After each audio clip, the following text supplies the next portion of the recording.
Hello everyone, आज हम discuss करेंगे अपनी पहली यूनिट को लेके कम्युनिकेशन स्किल्स के, जिसके अंदर हमारे पास ये 8 सेशन है जो आप देख रहे हैं। तो इनको एक एक करके हम एक एक सेशंस को इनको कंप्लीट करेंगे। तो बढ़ते हैं अपने पहले सेशन की तरफ। पहले सेशन का नाम हमारा इंट्रोडक्शन टू कम्युनिकेशन। तो इसके अंदर हम बात करेंगे कि भाई कम्युनिकेशन क्या होता है, कम्युनिकेशन कितनी टाइप की होती हैं, इफ़ेक्टिव कम्युनिकेशन के बैरियर क्या होते हैं, प्रोसेस ऑफ कम्युनिकेशन के बारे में डिस्क्राइब करेंगे, और एक इफ़ेक्टिव कम्युनिकेशन के 7 C's के बारे में कि एक इफ़ेक्टिव कम्युनिकेशन में क्या 7 C's होने चाहिए। पहली बात करते हैं communication. Communication is the process of giving and receiving information. तो एक तरीके का ये प्रोसेस है किसी भी इन्फॉर्मेशन को देना या इन्फॉर्मेशन को लेना, जो दो या दो से ज़्यादा लोगों के बीच में होता है। ठीक है, जैसे हम अपनी इन्फॉर्मेशन को शेयर करना, एक तरीके से कॉमन अंडरस्टैंडिंग होती है कम्युनिकेशन का। तो उसके बाद कम्युनिकेशन का पर्पस क्या है?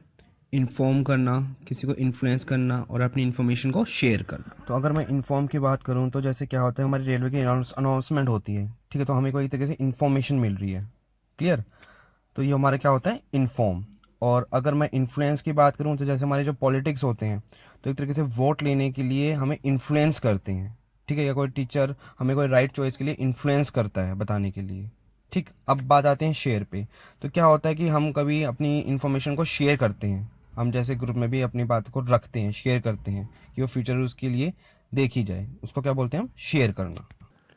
कम्युनिकेशन दो टाइप की होती है, नॉन वर्बल एंड वर्बल। तो पहली आती है हमारी नॉन वर्बल कम्युनिकेशन, जिसमें हमें वर्ड्स यूज़ नहीं करनी पड़ती, हमें बोलना नहीं पड़ता। जैसे कि आप ट्रैफिक सिग्नल्स देखते हैं, तो एक तरीके से नॉन वर्बल कम्युनिकेशन है। आपके फेस पे स्माइल, वो भी एक तरीके से अपनी नॉन वर्बल कम्युनिकेशन बताता है। ठीक है, एक स्टूडेंट का क्वेश्चन पुट अप करना हाथ खड़े करते वक्त, तो वो भी एक नॉन वर्बल कम्युनिकेशन है। अब बात आती है वर्बल कम्युनिकेशन की, जहाँ पर आपके वर्ड्स यूज़ होते हैं, चाहे तो वो किताबों के शब्द क्यों ना हो। ठीक है, जब आप फ़ोन पे बात करते हैं वो एक वर्बल कम्युनिकेशन कहलाती है। जब आप फ़ोन पे मैसेज सेंड करते हैं तो वो भी क्या कहलाती है, एक तरीके से वर्बल कम्युनिकेशन। तो यहाँ पर हमने जाना कि इन्फॉर्मेशन को एक्सचेंज करना दो या दो से ज़्यादा लोगों के बीच में, वो हमारा क्या कहलाता है, कम्युनिकेशन। ठीक, तो कम्युनिकेशन प्रोसेस के 5 एलिमेंट्स होते हैं। सेंडर मैसेज भेजता है, किसी चैनल के थ्रू भेजेगा, रिसीव उसे रिसीवर करेगा, और वापस वो रिसीवर सेंडर को इन्फॉर्मेशन वापस भेजेगा। अब यहाँ पर हमारा आता है बैरियर टू कम्युनिकेशन। तो पहला आता है मेरा लैंग्वेज बैरियर, दूसरा आता है इमोशनल बैरियर, तीसरा आता है इन्वायरमेंटल बैरियर, चौथा है पर्सनल बैरियर और पांचवा है कल्चर बैरियर। तो बात करते हैं पहला, लैंग्वेज बैरियर। लैंग्वेज बैरियर क्या होता है, पुअर चॉइस वर्ड में effect the meaning of the message. जैसे कि आवर प्रोडक्ट इज गुड, तो कितना गुड, तो ये हमारा क्या हो गया, language barrier. Use of an unfamiliar language, जैसे कोई अमेरिकन पर्सन अगर कोई चाइनीज़ लैंग्वेज नहीं समझ पा रहा, तो वहाँ पर वो क्या हो गया, एक तरीके से लैंग्वेज बैरियर। तीसरा, use of word that are not understand by everyone, तो कोई ऐसा वर्ड जो कोई नहीं समझ पा रहा। फिर आता है इमोशनल बैरियर।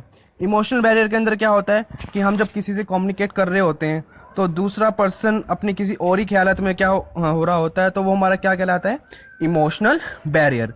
जहाँ पर लैक ऑफ ट्रस्ट हो, तो वो हमारा क्या हो गया, इमोशनल बैरियर। अब बात आती है इन्वायरमेंटल बैरियर की, कि भैया हमारे कम्युनिकेशन की वो जगह जहाँ पर हम कम्युनिकेशन कर रहे हैं, कहीं वो नॉइजी तो नहीं है, तो अगर नॉइजी है तो हमारा क्या कहलाएगा, इन्वायरमेंटल बैरियर। फिर आता है personal barrier, lack of confidence in communicating our thoughts. जैसे कि क्या होता है, जब हम इंटरव्यू देते हैं तो हमारे पास हमें कॉन्फिडेंस नहीं होता उस टाइम पे, ठीक है, हमें डर लगा रहता है जब हम अपने सुपीरियर से बात करते हैं। फिर आता है कल्चर बैरियर। कल्चर बैरियर क्या होता है कि भैया lack of awareness about other cultures, तो किसी देश में कोई और कल्चर है किसी चीज़ पे करने का, तो किसी देश में कोई और कल्चर, वो क्या था, कल्चर बैरियर। एक इफेक्टिव कम्युनिकेशन में 7 C's काफ़ी इंपॉर्टेंट होते हैं, जो कि है clear, concise, concrete, correct, coherent, complete और कर्टियस। पहला आता है क्लियर। हम जब भी लिखते हैं या किसी को कुछ बोलते हैं तो हमारा मैसेज क्लियर होना चाहिए, ठीक है, हमारा पर्पस क्लियर होना चाहिए। दूसरा आता है हमारे पास अपना concise. The subject matter of the communication should be brief and to the point. तो कम्युनिकेशन शुड बी ब्रीफ होनी चाहिए और टू द पॉइंट होनी चाहिए, बेसिकली जनरली अवॉइड करें हम ये वर्ड्स। तीसरा आता है हमारा कंक्रीट। जब भी हम एक कंक्रीट कम्युनिकेशन भी हम इस्तेमाल कर सकते हैं कि हम किसी के फैक्ट्स और फिगर्स का सपोर्ट करके भी अपनी कम्युनिकेशन बता सकते हैं, क्लियर। चौथा आता है करेक्ट। इफेक्टिव कम्युनिकेशन के लिए ये ज़रूरी है कि हमारा जो कम्युनिकेशन है वो स्पेलिंग, सेंटेंस कंस्ट्रक्शन, उसकी लैंग्वेज करेक्ट होनी चाहिए। पांचवा आता है मेरा कोरेंट, कि एक कम्युनिकेशन कोरेंट होनी चाहिए, मतलब एक तरीके से लॉजिकल होनी चाहिए। आपकी कम्युनिकेशन का कोई सेंस होना चाहिए, वहाँ पर अनलॉजिकल टॉपिक पे बात नहीं होनी चाहिए। छठा आता है मेरा कंप्लीट। जब अपनी कम्युनिकेशन जब आप कर रहे हैं तो याद रखें कि आप सारी नेसेसरी इन्फॉर्मेशन प्रोवाइड करा दें। और लास्ट आता है मेरा कर्टियस, कि जो मेरी कर्टियस कम्युनिकेशन होती है वो एक तरीके से फ्रेंडली, ओपन और एक तरीके से कैसी होती है, होनेस्ट होती है। और अगर आपको मेरी ये वीडियो पसंद आ रही हो तो मेरे चैनल को लाइक और सब्सक्राइब करना ना भूलें। अब वर्बल कम्युनिकेशन क्या होती है? वर्बल कम्युनिकेशन वो होती है जो वर्ड्स के थ्रू एक्सप्रेस करी जाए, ठीक है, जैसे फेस टू फेस हो गया, टेलीफोन हो गया, बिजनेस मीटिंग हो गया, प्रेजेंटेशन, क्लासरूम और पब्लिक स्पीकिंग। वर्बल कम्युनिकेशन क्यों ज़रूरी है? क्योंकि ये काफ़ी इजी हो जाता है किसी को अंडरस्टैंड कराने के लिए, किसी को इन्फ्लुएंस करने के लिए, अपने पॉइंट को रखने के लिए, और सबसे बड़ी बात हमारा टाइम सेव बहुत करता है वर्बल कम्युनिकेशन। वर्बल स्पीकिंग में दो चीज़ें होती हैं, व्हाट टू स्पीक और हाउ टू स्पीक, ठीक है। तो अगर एक एग्जांपल लेते हैं, कोई स्टूडेंट है, उसको असेंबली में एक स्पीच देनी है, तो व्हाट टू स्पीक में पहले वो अपना कंटेंट देखेगा, कंटेंट क्या है, स्पीच अपनी कहाँ से वो स्टार्ट करेगा। उसके बाद आता है how to speak. How to speak के अंदर पहले वो ये चेक करेगा कि उसको एक तरीके से अपनी स्पीच में कैसे उसको वर्ड यूज़ करने हैं, टोन कैसी होनी चाहिए और उसकी स्पीच की स्पीड कैसी होनी चाहिए। तो वो आता है आपका how to speak. What to speak में कोई भी कन्वर्सेशन इसी तरीके से फ्लो होगी। सबसे पहले हम कम्युनिकेशन को ओपन करेंगे, हाय, हेलो, गुड मॉर्निंग कह के। फिर बॉडी ऑफ कम्युनिकेशन, हम दूसरे पर्सन से कैसे इंटरेक्ट करें वो बॉडी ऑफ कम्युनिकेशन बताएगा। तीसरा आता है क्लोजिंग कम्युनिकेशन, की लास्ट में जब हम अपनी कम्युनिकेशन को क्लोज कर रहे हैं तो अपने की पॉइंट्स रख के या थैंक यू बोल के अपनी कम्युनिकेशन को क्लोज करें। हाउ टू स्पीक के लिए स्लोली बोलें और क्लियर बोलें ताकि अगले को अंडरस्टैंड हो जाए, और इतना लाउड बोलें कि अगले को सुन जाए एक तरीके से। फिर हमेशा पोलाइट वर्ड यूज़ करें अपनी कन्वर्सेशन में, सिंपल और डायरेक्ट वर्ड यूज़ करें। डिक्शनरी की मदद से हम नए वर्ड्स हमें ढूंढने चाहिए ताकि हम अपनी लैंग्वेज में फ्लुएंसी ला सकें। यहाँ आपको डिटेल में बता रखा है ओपन कम्युनिकेशन के बारे में, बॉडी कम्युनिकेशन के बारे में, क्लोजिंग कम्युनिकेशन के बारे में, speed and tone of voice के बारे में, और चॉइस ऑफ वर्ड्स। तो किस किस तरीके से हमें कौन से वर्ड इन चीज़ों में हमको यूज़ करने चाहिए। तो यहाँ पर आप बिल्कुल देख लीजिए इस चीज़ के बारे में। इसी के साथ बढ़ते हैं अपने तीसरे पॉइंट की तरफ, जो कि हमारा नॉन वर्बल कम्युनिकेशन। तो नॉन वर्बल कम्युनिकेशन वो होता है जब आप किसी को मैसेज सेंड करते हैं बिना वर्ड यूज़ करे हुए, अपने सिग्नल्स, मैसेजेस, वो हमारे नॉन वर्बल कम्युनिकेशन कहलाते हैं। जैसे facial expression, posture, gesture, touch, space और एक तरीके से आई कांटेक्ट। तो ये इस टाइप के हमारे क्या होते हैं, नॉन वर्बल कम्युनिकेशन होते हैं। नॉन वर्बल कम्युनिकेशन में कब और कहाँ की बात करी जाए? जब आप बात करते हैं तो अपनी बॉडी मूवमेंट होती है, जब आप सुनते हैं तो कान रख के आप सुनते हैं, कभी कभी ग्रुप में आप आई कांटेक्ट रखते हैं, अकेले होते हैं तो माइंड रखते हैं, वर्क पे हैंडशेक करते हैं, होम प्लेस हैंडशेक करते हैं। आपने नोटिस भी किया होगा जब आप बोलते हैं तो लोग आपके बोलने से ज़्यादा आपकी बॉडी मूवमेंट पे ज़्यादा नोटिस करते हैं एक तरीके से। बढ़ते हैं अपने फोर्थ पॉइंट पे, जो कि हमारा बेसिक ऑफ ग्रामर।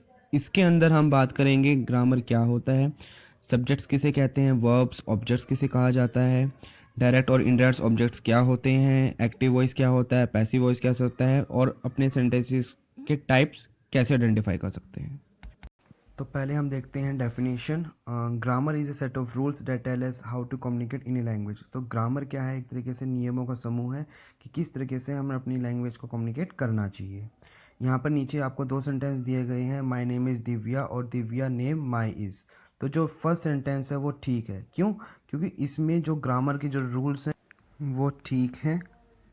अब बात करते हैं रोलिंग सेंटेंस कंस्ट्रक्शन। तो हमें पता है कि हमारे पास डिफरेंट टाइप्स की स्पीचेस होती हैं, noun, pronoun, adjective, verb, adverbs, जो एक सेंटेंस बनाने के लिए काम में आती हैं। तो ऐसे ही एक बेसिक ग्रामर होती है जो ये डिसाइड करती है कि वो किस ऑर्डर में वो सेंटेंस रखा जाएगा। फिर आता है पार्ट्स ऑफ सेंटेंस में पहली चीज़ सब्जेक्ट। सब्जेक्ट वो होता है जो कि एक्शन परफॉर्म करता है, ए पर्सन और ए थिंग। फिर बात आती है हमारे वर्ब की, एक्शन जो बताता है क्या एक्शन परफॉर्म कर रहा है, रीड कर रहा है, खेल रहा है। फिर आता है ऑब्जेक्ट, जिस पर एक्शन परफॉर्म हो रहा होता है। The object is the person और thing that receive the action. वो होता क्या होता है हमारा ऑब्जेक्ट। ये एक नीचे मैंने एक चार्ट आपको शो कराया है सब्जेक्ट, वर्ब और ऑब्जेक्ट के बारे में। दो टाइप के हमारे ऑब्जेक्ट्स होते हैं, एक होता है डायरेक्ट ऑब्जेक्ट और दूसरा होता है इनडायरेक्ट ऑब्जेक्ट। तो बात करते हैं अपने पहले के बारे में, डायरेक्ट ऑब्जेक्ट, जिसके अंदर आता है व्हाट और होम। जैसे कि what did Reema buy, Reema bought some vegetables. तो यहाँ पर सम वेजिटेबल्स क्या हो गया, डायरेक्ट ऑब्जेक्ट। फिर आता है इनडायरेक्ट ऑब्जेक्ट जो कि बात करता है टू हुम और फॉर हुम के बारे में।